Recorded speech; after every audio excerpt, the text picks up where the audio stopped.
Hey everybody, welcome. Ron Harris here on the Ron Harris Muscle Channel. Doing a video today on the 1980 Mr. Olympia. I've had requests to do videos on the most controversial Mr. Olympia contests of all time, as we're heading into the 60th anniversary of the contest. So there have been a few controversial ones over the years, no doubt. 2007 when Cutler beat Victor. You could go on and on. There's Labrada in 1990. Almost beating Haney. There have been many, but none had the impact, the long-lasting impact as the 1980 Mr. Olympia, when Arnold Schwarzenegger returned after 5 years away from the stage, made a very surprise comeback that very few people knew he was even entering the show. No one in the contest, none of the other competitors, and there were 16 men, had any idea he was going to be competing until he showed up the day before. But we'll get into that. First, please subscribe, like, share, ring that bell, the notification bell, do all that good stuff. Really appreciate it. And let's get into it. So I want to first take a look at Arnold as he looked in 1975 when he won his 6th consecutive Mr. Olympia contest. This was from footage from the movie Pumping Iron. 1975, Pretoria, South Africa. He actually had a little less training time than usual because he had been filming Stay Hungry. His first big movie role, a very serious, dramatic role. But he put it all together. He looked fantastic. About 235 pounds, 240 pounds. A lot of people say the year before, 74 was his absolute best. But 75, he looked pretty damn good. This is classic Arnold. This is the movie that most of us fell in love with bodybuilding, watching as, if you're in my age range, I'm 54. It was such an inspiration to see Arnold Schwarzenegger with those arms, the chest, that swagger, everything about him. He looked fantastic here in 1975. And he retired on stage. I believe he was 28 years old at the time. 28, 29. He wasn't, I know he was in his late 20s. He wasn't 30 yet. So what happened was he got into acting. So 1980 comes around. This is 5 years later. He's been away from the stage. 76 Olympia, his good friend Franco Colombo got his first win after taking second place to Arnold a couple times. 77, 78, and 79, 3 years in a row, saw Frank Zane winning, a guy who was 5'9" and about 185 pounds. Very, very much smaller, very different type of physique than Arnold. Aesthetics were just through the roof. He had a tremendous physique. Frank was one of the inspirations for classic physique division that came along many years later. And in those years, the Olympia had weight classes, heavyweight and lightweight.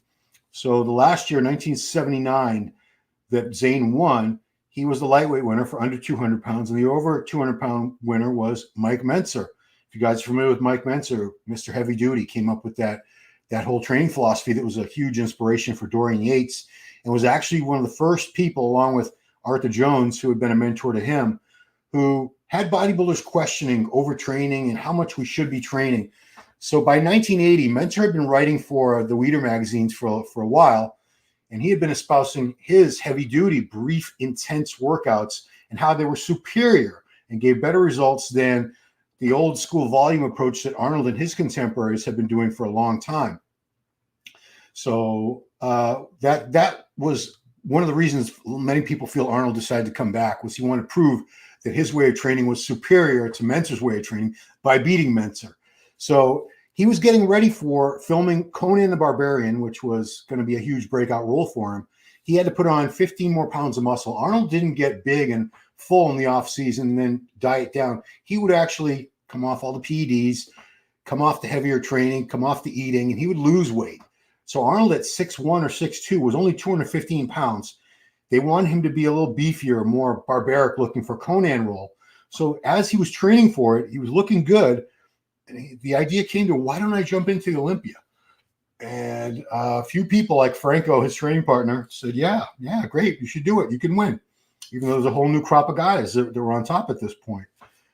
He asked Joe Weider, and Joe Weider said, of course, Joe Weider. It was his contest. Why would he not want Arnold Schwarzenegger, who by that time was picking up his celebrity status? Now he's with Maria Shriver, one of the Kennedys. He's getting to be a real big celebrity in the world. Why wouldn't you want to have him in your contest? So here's how he looked before I get into the circumstances.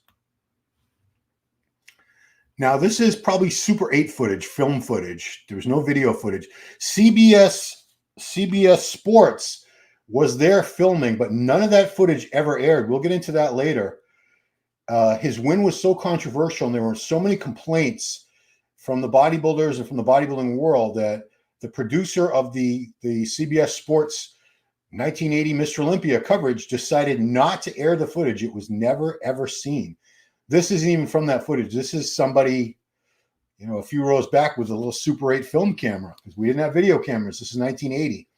Of course, we didn't have iPhones. So all your phones that you're probably right next to you right now, or you might even be holding in your hand watching this, all your phones have 1,000 times better footage than what we were just seeing. So the circumstances were, Arnold had decided he would do it, but he didn't want anyone to know. It was going to be a sneak attack, a surprise attack. Ostensibly, one of the reasons he said was he was a good friend of the promoter, Paul Graham, in Australia, and he felt that if some of the bodybuilders knew that he was competing, they would drop out of the show, and Arnold didn't want Paul to lose any of the names that were entering the show. And this was a good lineup. The top 10 ended up being Arnold, Chris Dickerson, Frank Zane, Boyer Coe, Mike Mentzer, Roger Walker, Roy Callender, Dennis Tenorino, Tom Platz in 9th, Danny Padilla in 10th. So Arnold was contracted. He was hired by CBS Sports to do the color commentary for the 1 hour special that they were going to air on CBS, and they never did. But the day before the show, Arnold showed up at the competitor meeting and in his sweats, and everyone's like, what the hell is Arnold doing here? And announced, I'm going to be competing. And he was sort of a jerk to the guys at the meeting. The meeting was being held not like we do now to give the numbers and the music. The meeting was really being held. The bodybuilders wanted to get rid of the weight class that had been instituted at the Mr. Olympia for the past 5 years, 75 through 79. A few years before that, they were having height classes, short and tall. But they decided they want to get rid of it and not have to go for an overall title at the end of the night with the heavyweight and the lightweight winner, but just have it one big group of guys, regardless of their weight. Arnold called Boyer Coe a baby, said stop being a big baby for wanting to get rid of the weight classes. Mike Mentzer was back there. He told Mike Mentzer, the only reason what did he say? I got the actual quote. He said, we all know Zane beat you last year because you have a big stomach. So Mentzer got right in his face. He rushed towards him, and people had to pull him away. I think Ben Weider pulled him away. He was ready to punch Arnold in the face. And Arnold actually, apparently, according to Mentzer, was scared. So this is a little bit of footage from a video that had Mike Mentzer talking about the show. So he was, the video was audio from Mike Mentzer talking about it. And Mike never competed again after this. He had only started competing as a pro the year before. Mike was 28 years old at this time. He retired a month before his 29th birthday. He was just so disillusioned, so disgusted at the way this show was run and the way Arnold was just given special treatment and favoritism from the judges. And he made clear cases. If you look at the score sheets, 4 out of the 7 judges were very good friends with Arnold, and they all had Arnold in first place. This is some really bad footage, I know, but it's better than nothing, right? Other judges had him anywhere from 2nd to 7th place. Mike looked great. He ended up getting 5th place, which most people in the audience thought was a travesty. He didn't even believe it. I mean, he could have accepted 2nd, 3rd, whatever, but it was as if he was being punished. And, back then, judging, as much as you guys sometimes complain about the judging now, let me tell you, back in the day, they did whatever they wanted. It was not fair and impartial a lot of the times. There was favoritism. There was politics, even and especially at the Mr. Olympia level on several occasions. So Mentzer never competed again. I mean, here's a good comparison. Arnold was not at his best. In fact, a few of the guys like Zane, Boyer, and Mentzer, as soon as they saw him at the at the competitors meeting, they were actually felt sorry for him. They thought he was going to show up, go on stage, and tarnish his legacy and look horrible. And he ended up being smaller than he had ever been before. Legs especially were undersized. Shoulders were down in size. Triceps were down. He still had those crazy biceps, that chest. He always had those. But for him to take first place, many people felt that was that was not justified. So let's take a look at Chris Dickerson and Frank Zane. So Zane's first. Zane ended up getting third. Zane had called Arnold, I think it was like 10 weeks out from the show. He'd had an accident back in his backyard. I think he was sitting by the pool, and his folding chair, something happened where it collapsed and it almost severed his penis off. I'm not joking. This really happened to him. He almost bled to death. And he was going to back out of the show, even though he was the 3-time defending champ. He called up Arnold, and Arnold talked him into doing it again. So he was a little downsized. Chris Dickerson ended up taking second here. Chris would finally win this title 2 years later in 1982. He looked fantastic. He was a huge inspiration to Jay Cutler, Chris Dickerson, and many other people. But Jay has gone on record a few times say Chris Dickerson in his early years, that was a physique he really aspired to. Very aesthetic, very proportionate, very much in the mold of classic physique. Another guy who was probably an inspiration to creation of that division. Chris looked fantastic, and he got second place. When it was announced that Arnold won, he had second. He actually jumped off the stage and yelled, "I can't believe it," to the audience. 40% of the audience booed when Arnold was roughly 40%. I don't think there was an actual applause meter or boo meter. 40% of the audience was booing. About almost half the audience didn't like the decision. Frank Zane smashed his trophy backstage. He later said he just dropped it. Boyer Co. What did Boyer say? Boyer was running around throwing chairs backstage at the wall, saying, "Is there no justice?" The guys were very, very upset. Let's take a look at Mike. So here's Mike, who ended up in 5th place. Mike didn't have a perfect physique. None of these guys had a perfect physique, but Mike looked pretty damn great. Look at that. Did we already look at Arnold? We'll look at Arnold again in a second. So this was 5th place. Mike Mentzer. And like I said, he was so distraught and disgusted he never competed again. He had only started competing the year before, and he had taken his class, his weight class, heavyweight class at the Olympia that year. He'd won a show, Florida, I think it was, and he was placed in all the other shows. So he had a very bright future ahead of him, Mike Mentzer, but this was it. We never saw him compete again. And in 2000, he ended up dying fairly young. I think he was only 40. No, he didn't die. He died in his 40s. He was very young. He had a lot of problems and issues. But let's look at Arnold again. So here's Arnold. This is Arnold at the 80 Olympia. Again, those arms are always, he never was going to lose those biceps, but you can see right there how flat the tricep was compared to the biceps. Condition wasn't as great.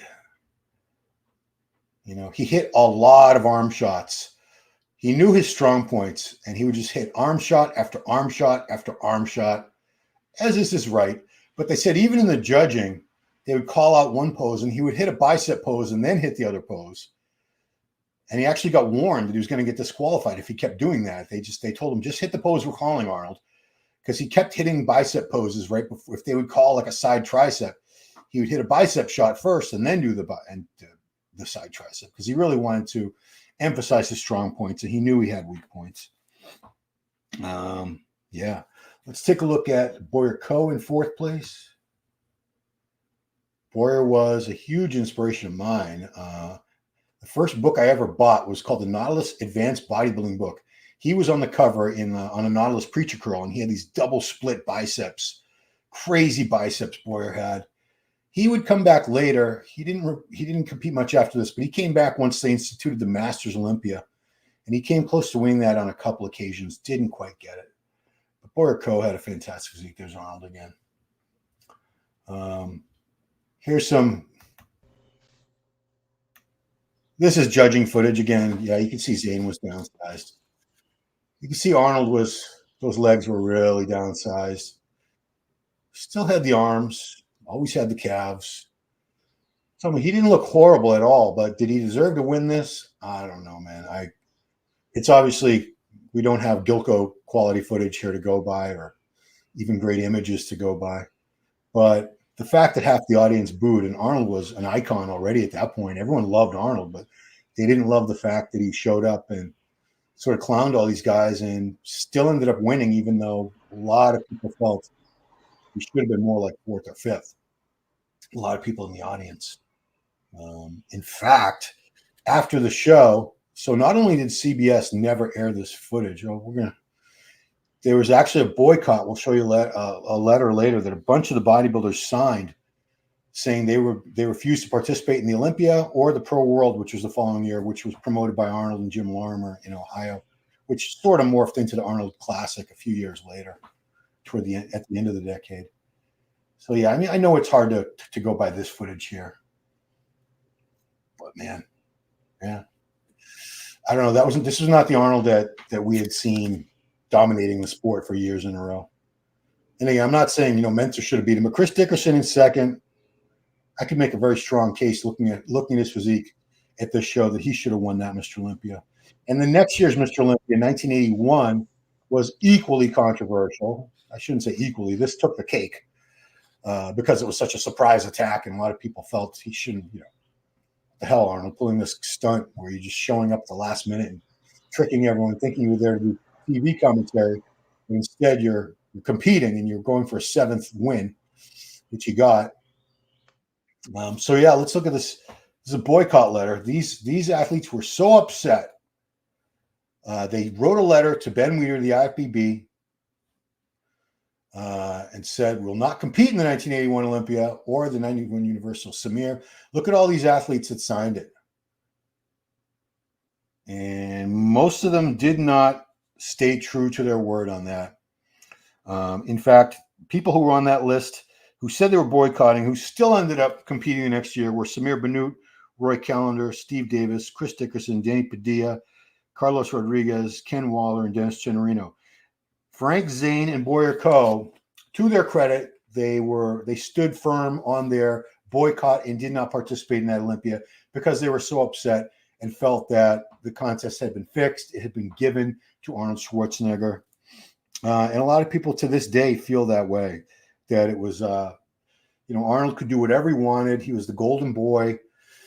He could boss the Weiders around if he wanted to. He was bigger than them at that point. He was already becoming this worldwide celebrity, which he eventually became, pretty much the most famous person in the world, the top box office star of the 90s, along with Sylvester Stallone. So let's see. What do you guys got to say? Let's hear your comments, shall we? When he came back when doing Conan, Arnold will always be the man. Yeah, you could make the case that he still had such strong points, the biceps, the chest, the calves, still had that charisma, wasn't quite as lean as the other guys. I mean, the sport had moved on. It had really progressed at that point. The physiques he actually interrupted a whole era where we had very symmetrical, proportionate, aesthetic guys under 200 pounds winning the Olympia. 77, 78, and 76 was Colombo. So from 76, 77, 78, 79, we had Franco winning in 76, Frank Zane winning the next 3 years. So 4 years in a row, men under 200 pounds. Arnold comes back at about 225, I think he was here. He wins. But then again, 81, Franco, 82, Chris Dickerson, 83, Samir.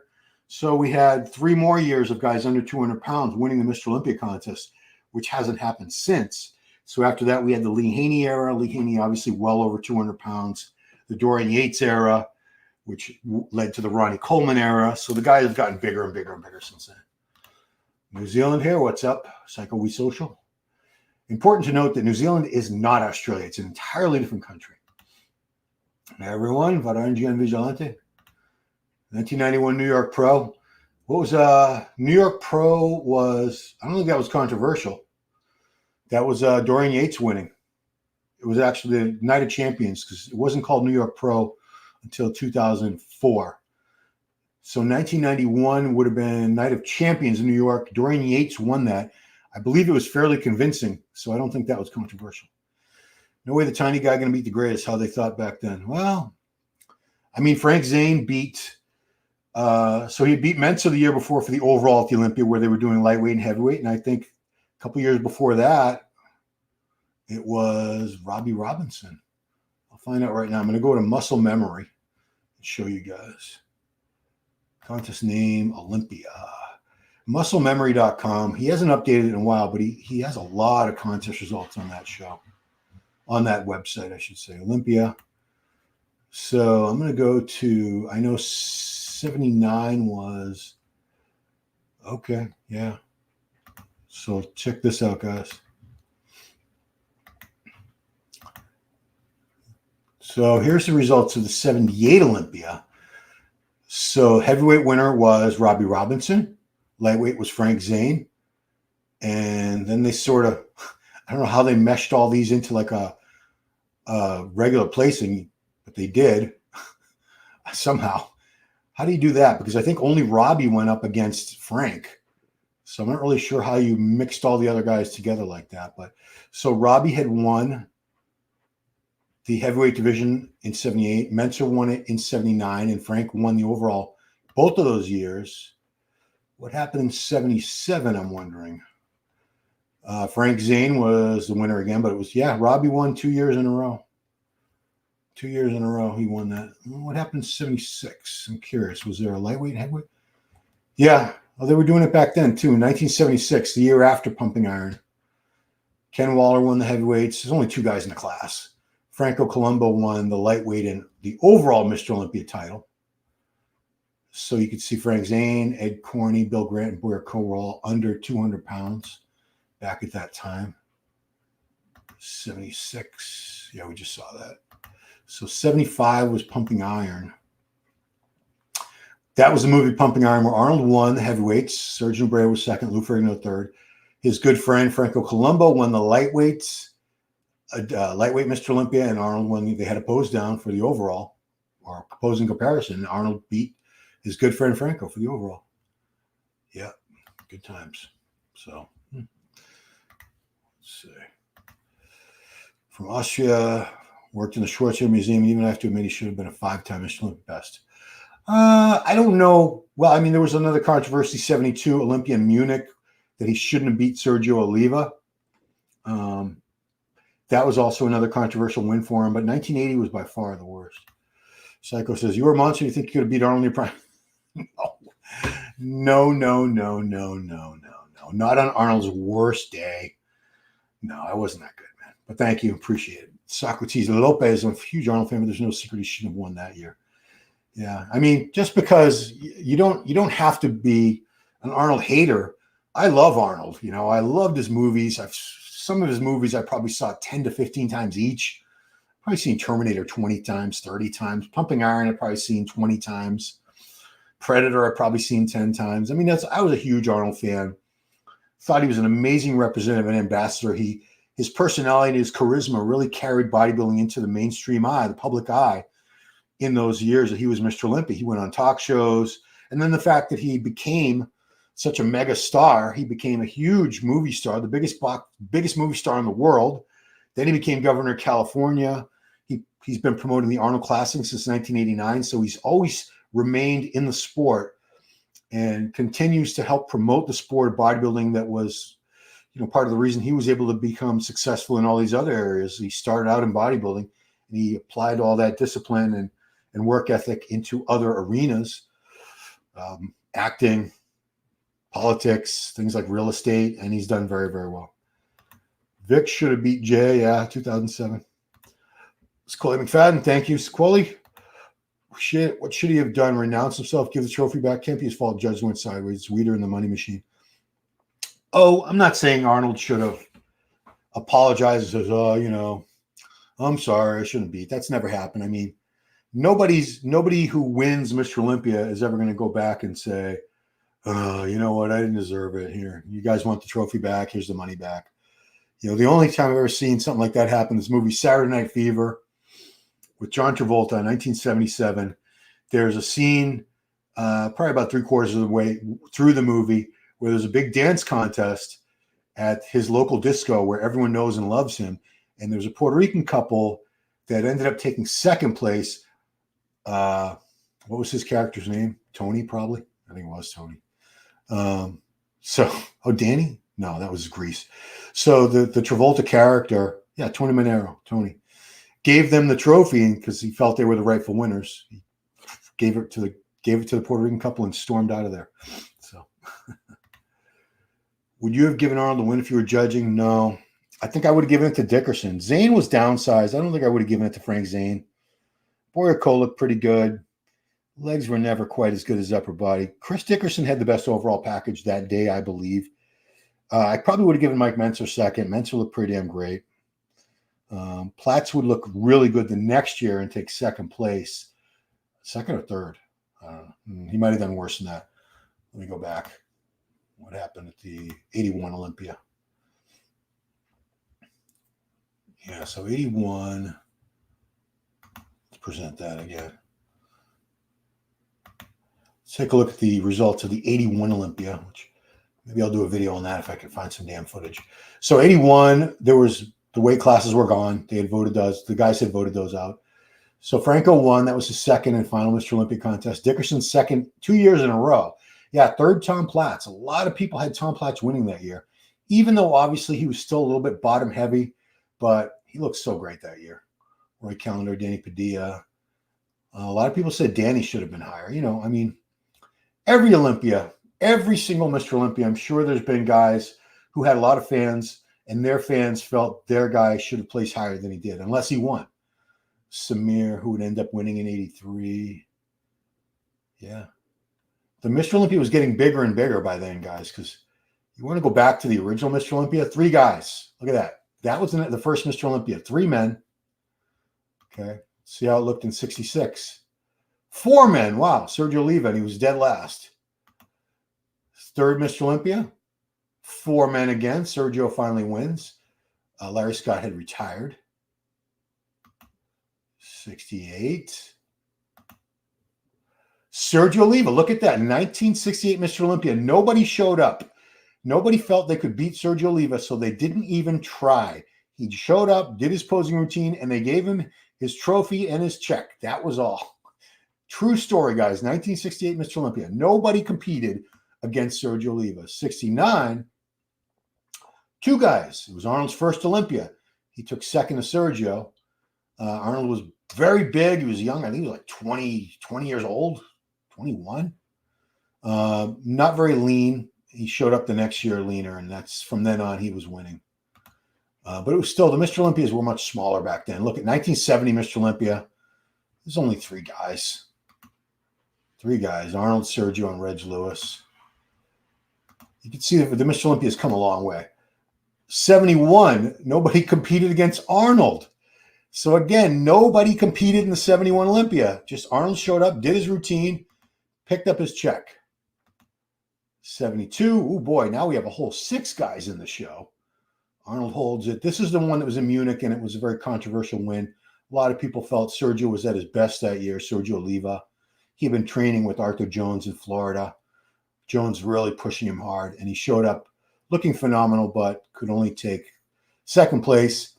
Some of the judges explaining why said, well, your skin was too dark, and you sort of blended into the black backdrop, so you lost because your skin was dark. Yeah, that wouldn't fly today, would it, guys? 73. 3 guys in the Olympia, Arnold, Franco, and Serge Nubret. 74. Now we have the weight classes instituted. It was Arnold, Lou Ferrigno, Serge Nubret in the heavyweights, Franco and Frank Zane in the lightweights. And we'll go back to 75 one last time to look at that. This is the Mr. Olympia in Pretoria, South Africa that we see in the movie Pumping Iron. Arnold was a heavyweight and overall winner. Yeah, good times, good times. Of all the runner-ups, who was the best? I mean, in what year? You could say Kevin Leveroni was one of the best Mr. Olympia runner-ups of all time. Sean Ray, Flex Wheeler. There have been a lot of guys who have been runner-up and never won the Olympia, or at least a few that were amazing. Jay Cutler, a couple of times that he took runner-up to Ronnie Coleman. A lot of people felt like Jay had him beat fair and square. When Victor Martinez took second to Jay Cutler in 2007, a lot of people believed Victor Martinez should have won that show. Going back to like 1990 at the Chicago Olympia, which was drug tested, a lot of people felt Lee Labrada should have beat Lee Haney. Lee was smaller and very, very much smoother than normal, where Lee looked pretty damn great. I think it's the charisma. Yeah, nobody had that vibe about him. No, Arnold was, dude, I mean, that personality of his was just so powerful and magnetic. People wanted to be around him. Anything he said, people wanted to listen to. Was and still is a very, very powerful, dramatic personality. You know, a born leader, somebody that's just got that natural it factor. Arnold's badass. Oh, absolutely. I'm a huge Arnold fan. I hope no one is taking the fact that I'm making this video as thinking, oh, I don't like Arnold or Arnold stinks. No.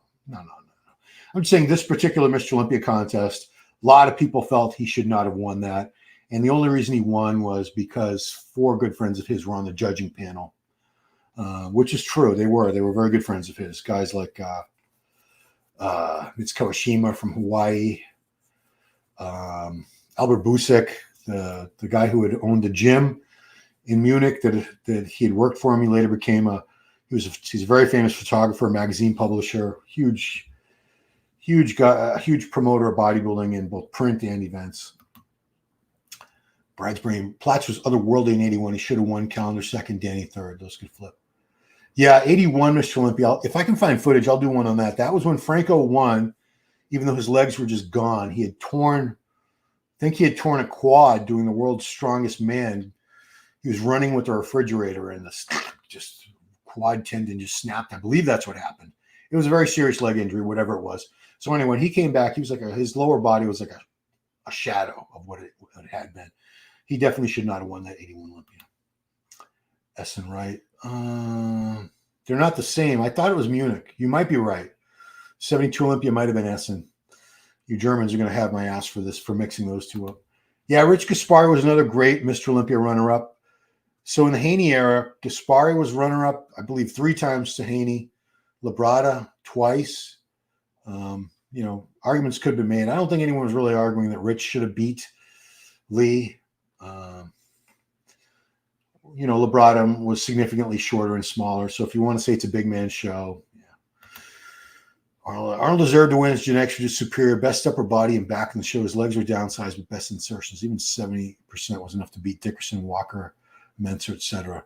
Yeah, I mean, you can make the argument. It's the same thing with Coleman in 2001. He was off with genetics overpowered Cutler. Well, let's take a look again. Let's go back to the footage, shall we? I know this footage sucks ass. I mean, that's not Arnold looks like drawn there. Legs were gone. Yeah, he still has that chest. Did he have the best back? I don't know, dude. I don't know about that. There's Mentzer and Roger Walker. I don't know. I personally don't think I would have given Arnold that show. And I know it's hard to, based on, I've seen plenty of pictures and I still agree. Don't think he should have had that. But you know what? At the end of the day, in the history books, he is the 1980 Mr. Olympia. That was his 7th and final win. You can't take it away from him. It's already there. And, you know, it's a subjective sport. There are ideals and things the judges are looking for. There are criteria, different categories, shape, structure, size, condition, proportions, presentation.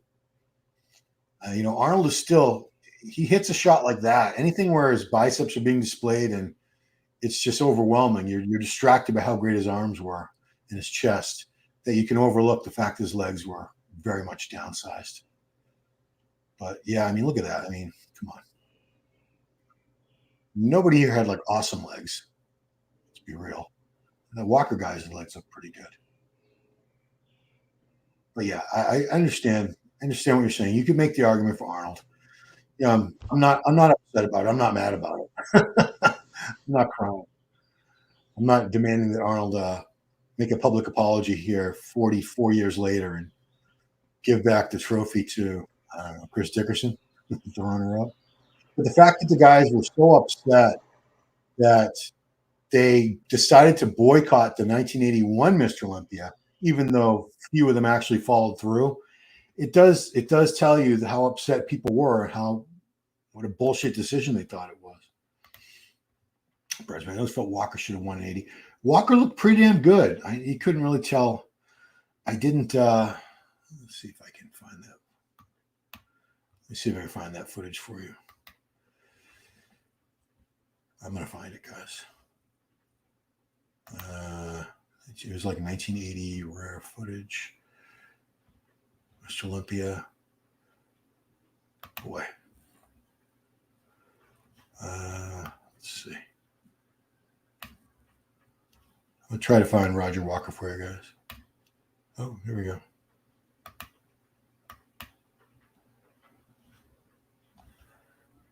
All right, so share screen, YouTube. All right, so here it is. I mean, this footage it's so crappy. I'm sorry. It is what it is. This is like Super 8 footage.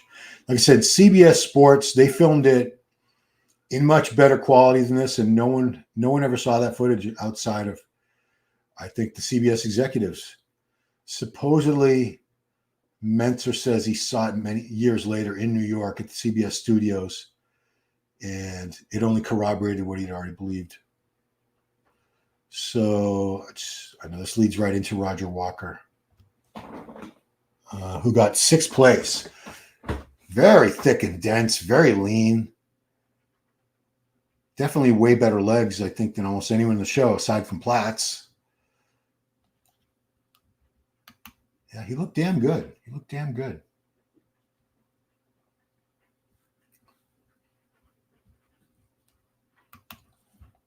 This was Arnold Schwarzenegger, Olympia. Yeah.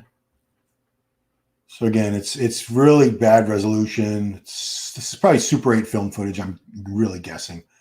But still, you could tell how much leaner he was. Big, thick, balanced. This guy was sort of he was underrated. He didn't have the greatest arms in that pose, so that probably hurt him. But he was a massive dude. He was from Australia. Top 6 here. Get a little gyno. Definitely a thicker back than most of the other guys in the show. He's thicker in general. He's a big dude. Big dude, Roger.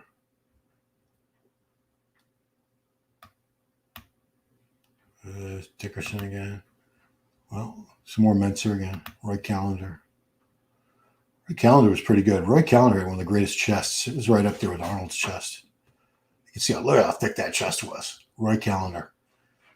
Originally from Barbados, I believe. A lot of great bodybuilders out of the Caribbean nations. Yeah, Roy ended up in 7th place at this show. Let's see. He had a pretty damn good back, too. He was a thick dude.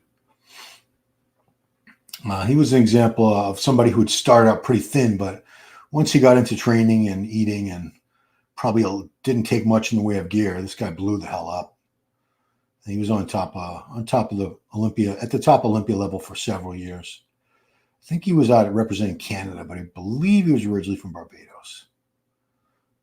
And after this, we have Mentzer. So Mentzer, I'm not saying he should have won. A lot of people did feel that way, but 5th place, many people felt 5th place was just a horrible injustice for Mike Mentzer. We're still on Roy Callender, of course.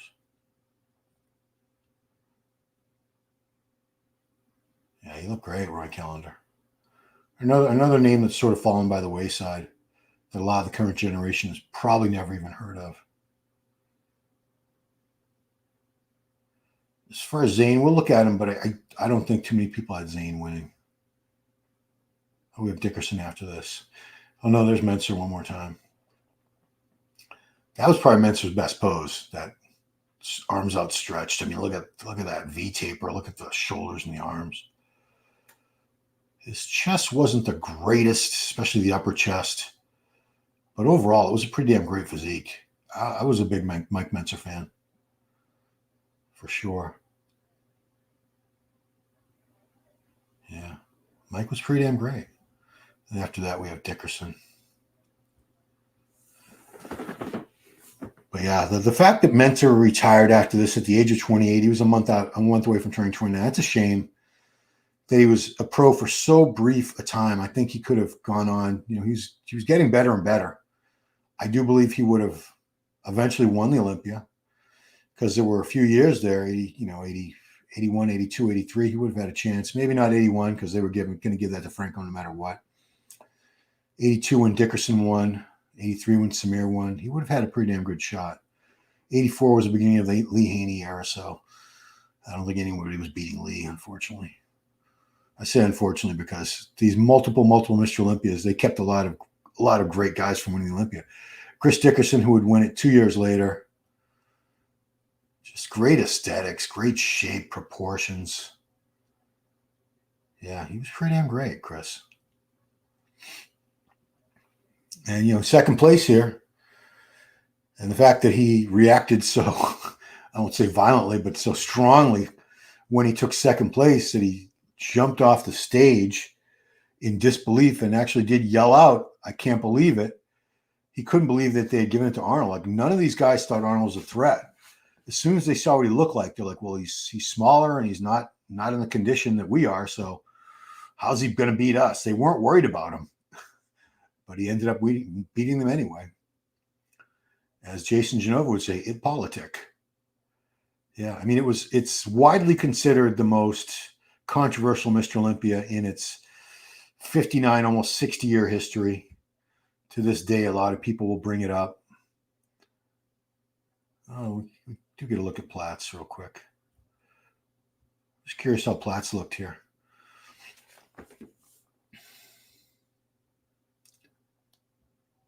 I'll cut ahead to Tom Platz. So that's the end of Dickerson, the runner-up. Platz was 9th place. Let's take a look at Tom. Come on, Chris, finish up. Finish up. All right, here's Platz. You can tell by that dyed blonde hair. Not a natural blonde, believe it or not. Well, of course, he had the best legs in the show. Was he? Oh, that was quick. And then we go to Zane. Zane was a little downsized, obviously, because he had that horrible accident a couple months out from the show, and he almost didn't compete. And it was Arnold who talked him into competing. He called up Arnold, and Arnold said, "No, by all means, Frank, go." And I think at that point, Arnold already knew he was going to be competing. None of these other guys knew that Arnold was competing. I think a couple of them suspected it, and they asked him, and he flat out denied it. They're like, no, of course I'm not competing.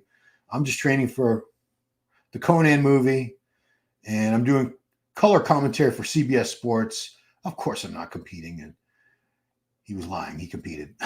He competed, and he won. Yeah, let's get out of that. So, yeah, Zane looked great. I mean, he was 3rd place, but the judges still had Dickerson ahead of him. Sometimes you watch Pumping Iron. Couldn't tell you exactly, but somewhere between 15 and 20 would be my best guess. I watched it the first time. It had to be. I was 8 years old. I was babysitting my niece, who was a baby at the time, 8 years old, and my sister had me babysitting. It was on PBS, the public channel, public access, PBS, public broadcasting service. It was on that at like 11 o'clock at night, and I watched it, and I was just mesmerized. I couldn't believe people looked like that. Watch that video link, probably the best quality, where it hits all the compulsories. You can't have links on here, double M. So I don't know where you're putting the link. Maybe in the description to this video on YouTube. I don't know. Did Arnold take a lot of juice? I don't think so. I don't think any of the guys took a lot back then. Nothing compared to like what the competitors today use would be my best guess. Fraction of it. Let's see the 81 WABA Pro World. Cal Scalak was massive. Sergio's best, and Sergio Robbie was shocking. Oh, maybe. That's a good idea. Thank you. Look into it. Lee Labrada was great. Jumbo says his own condition was the best in history. So Dave Palumbo said his condition. Well, Dave was in great condition, but to say it was the best in history, it was better than like Andreas Munzer. I don't know about that, dude. I don't know about that. Or Ronnie in 98. I don't know about that, dude. I mean, Dave was big and ripped. He had a horrible shape and structure, but he was massive and he got into great condition. Can't say that. Mentzer's issue were in an asymmetrical back. One side looked torn, hips far too wide, huge knees, his traps were odd looking. Yeah, he had his flaws for sure. Dickerson, GH elbow, torn pec, torn biceps and tricep. Oof, that's rough. I don't think he had all that going on at this time. Maybe later. For the body with diffused flaws, Zane. Yeah. Tony C, it's funny. Everyone that was on the stage did not have Arnold as a winner, but those who look at the pictures have him winning. Yeah, that is odd. I mean, I wasn't there. I wish I had better footage to go by. I wish I had some really a great set of comparison photos to look at to judge, but we don't have a lot of those. You can see the link. It was 2 comments above my last one. Well, you can't really leave links in these. You can't make links. I don't think you can leave links in these comments. Give me the name of the video and I'll try to find it. Double M. KCBA said Mentzer took a shitload of gear like they do today. I read that somewhere. I don't know, because Mentzer, I mean, Viator competed before, he died before all these guys that we have now, or in the, he died before I think gear use got really out of control. Or by the time he was done competing, it was certainly nothing like it is today. When you say a shitload of gear, like a shitload of gear to these guys would have been like 2 grams of steroids a week total. That would have been a lot for these guys. They didn't need much. Everything was pure farmer grade. They didn't take a lot of gear back then. I mean, I've heard of guys doing anywhere between 4 and 8 grams of gear at the Olympia level. You hear a lot of stories, but you can't really compare it. Type in Arnold 1980. Video is 14 years old and has 42K views. Okay, Arnold 1980. All right, I'm going to try it.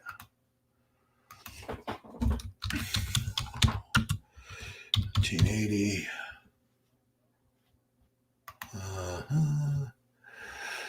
42, that's 213. Okay, so I see the video you're talking about. Okay. All right, Double M, we'll go to it. We'll go to it. More than a gram of Deca alone. I doubt it. I doubt it. I doubt it. You could say anything. You could say they took out a whole bottle of everything a day if you want, but it doesn't make it true.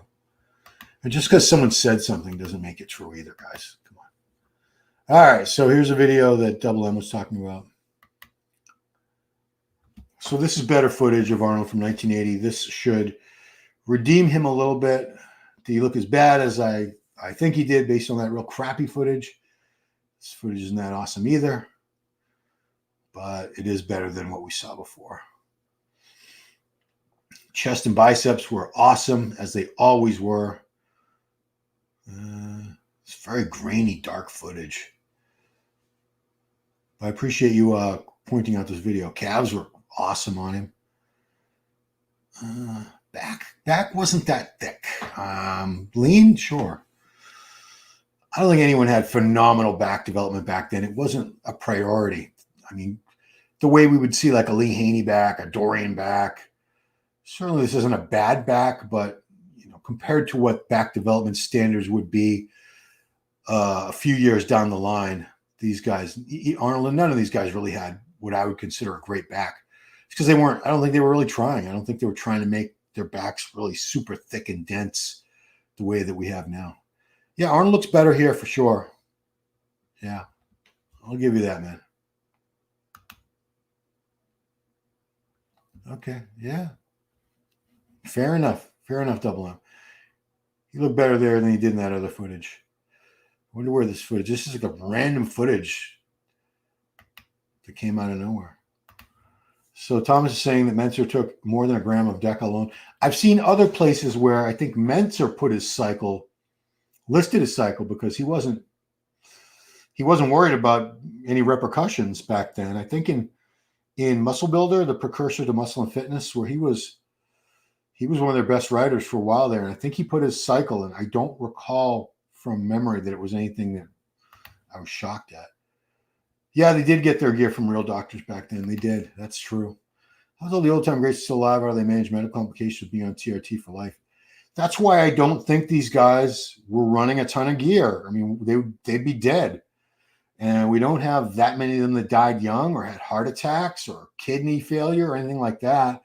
Another issue was that the guys back then, they didn't stay on gear all the time. They would go off for most of the year, or at least half of the year. Arnold is a great example, a prime example. Even when he was competing, he would take many months out of the year off gear. He would still train, but he would downsize. He would go down to like 212, 215. And this is a guy that's 6'2" back then.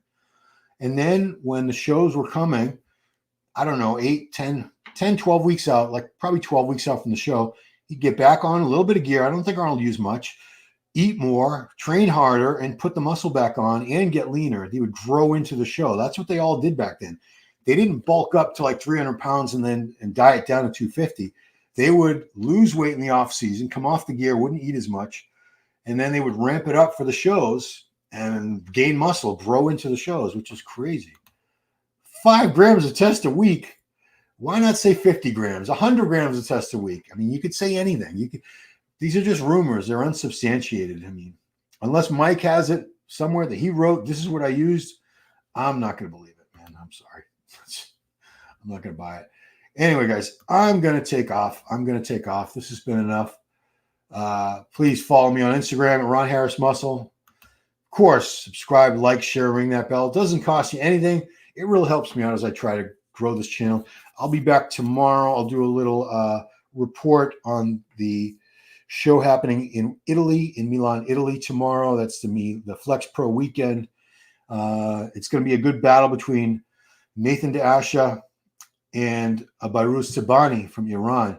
I believe those are the two heavy favorites. So we'll see what happens. Hit the like for Ron. Freeloading. Freeloading. This is a privilege. Thank you, Psycho. Appreciate that so much. Anyway, guys, yeah. So that's it, man. Thank you so much for watching, being part of it. Appreciate you guys joining in and commenting. We got one last comment. Great channel, Ron. Thank you, Thomas. Appreciate that. Thanks, Ron. So that's it, guys. Yeah. I will see you guys tomorrow. Give you some good results. I hope we'll see if Bayruz wins and gets his Olympic qualification, which he probably won't be able to get to America for the Olympia anyway, the USA. Same goes for Nathan Deasha if he wins. I don't think we're going to see him in the Olympia, but we'll have another champion and another Olympic qualification tomorrow. So thanks for watching, guys. Appreciate it, and I'll see you next time right here. Peace.